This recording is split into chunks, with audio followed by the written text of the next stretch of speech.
Hi there, this is Hayley and Mark. This is our first press interview together here at the Sun, and we've tried not to ruin the magic. So you went to the Dirty Dancing press night together? Yes. Yeah. And were you photographed there together? We were, but, You were. but no one clicked that. They just thought Like, you were didn't make friends. Well, Yeah. well, I'm saying Yeah. what. Because I introduced you to my Yeah. friends who were the leads, which was... Yeah. But you were kind of friends at that point. No, we Yeah. were, but what happened was my friends were playing the leads, Yes. like Baby and Johnny. So at the after party, because I introduced you to them, Yeah. and then there was lots of photos of going up with Yeah. Mark and the girl that played Baby, but Sure. nothing in it. It was just, Yes. it was just, Yeah. you know. Well, just the comedy, of course. I towered about over Yeah. a foot over But her. Well, one of the first things that impressed me about her was when I was doing interviews, and people saying, well, ultimately surprised at, what are you doing here, kind of thing. So you're chatting Yeah. away, and I was really impressed because obviously interviews went on quite long, and I kept looking over, and even though Hayley's doing her own interviews and stuff like that, she was quite content to just sit there, and she didn't mind that, you know, the cameras were all pointed at me, which, because I was feeling a bit guilty at this point. I've come here as her plus one, and she was cool about it. I thought, well, that's Of good. course, yeah. And then the telling thing is, and I'll cheerfully admit it, I'm the kind of person who can tell you what the capital of Estonia is Tallinn, but it's yeah. But what does it mean when that pretty girl gives you that funny half smile? And I'd be going like, you know, I can't read women with the aid of a road map, and I realise that's why I'd be a terrible poker player. I know all the probabilities, but I am utterly useless at reading people. I'll never be able to do your job. I can't pick up the. I'm not autistic, but I'm not far away from it. Okay. So at Have the you end been of the diagnosed? Or it's. did you go for a test or I anything like could, that? but what's the point? It's not going to change who I am. Just realise, never put me in a job that requires tact or diplomacy. Fair enough, you know your weaknesses.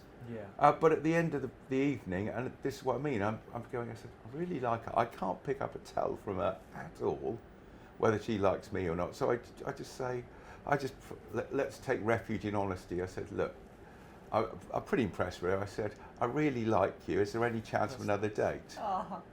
And she, went, we'll see. Because No, I didn't. No. What did you say then, Hayley? Give your I side went like of it. this, Yeah. and I was like, Yeah. yeah, that would be nice. Yeah, it is. But obviously, we got to know a bit more, and then what did we go to? The Oxo. Yeah. The Oxo Tower. Yeah. Yeah. And I've sort of scrubbed up well for once. I better go to a nice restaurant. I better look the part rather than the scruff I normally am. And then all I could say is this vision in red came wafting over or whatever, and I'm just going. And it you brought me Maltesers. Oh, Yeah. And afterwards That's a we were nice walking feeling. around hand in hand as we were heading back to Blackfriars tube station from there. Yeah. And it's just been comfortable. We've been, sort of dating for about, 5-6 months? Certainly a few months. But we've only been on a few dates because we live 150 mile apart. It's nearly always, we get our diaries out and go, when are we going to be physically in the same location? That was why LA was so good. We were able to spend a bit of quality time together, and actually we got on really well. I mean, normally if you soon find out if you're with someone for 4 or 5 days, the flaws start coming through, or their faults coming through, and she's seen my faults and forgiven me. No, what worked really nicely was that you went off to work all day, and then he was like, "You're going to be okay," and I was like, "Oh yes, I'm going to be swimming all day, sunbathing, shopping. It's going to be fine." Because I looked up online, and you've lost 10 stone. Yeah, is that right? Slightly exaggerate. It's 9, but it's still I'm still That's waiting. That's a great figure. It's I'm just lucky. I'm just not hungry anymore. I don't know why. It could be some complication of pandemic and COVID, and my appetite. You got COVID then, did you? I don't know, but when I had the worst virus that's ever hit me in March 2020, and if you remember that was the time where you couldn't get a test for love nor money. Yeah.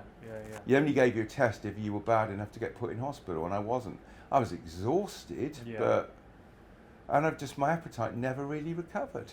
Do you still have any more effects from what might have been long COVID? Well, I don't know, because I feel I'm okay, but then you never quite know. It's and ultimately, unless I've got something that's definitely wrong, I'm not going to bother going to see the doctor with a maybe. But even if my appetite is still depressed, and it is, I'm actually going, is that a bad thing? You know, the fact because that's how I've been able to lose the weight. I haven't been that hungry. That was all you did? So there was well, I probably drink else. about 3 times as much as I used to in terms of fluids. Okay. Hayley will tell you the amount of soft drinks I have is unbelievable. But it's almost like flushing it through the system. But the drugs you take for the type 2 diabetes, that's the way they operate. Almost like drink plenty because we want you to wee out the sugar. I might have led her astray on ice cream, chocolates, and cheese toasties. You told me you didn't have an appetite. Oh, compared to what it used to be. Yeah. So what were you eating before then? Well, it was like I Per day. Per what day. Were you eating? The problem is, the equivalent for me is an alcoholic who has no limit for their amount they can drink.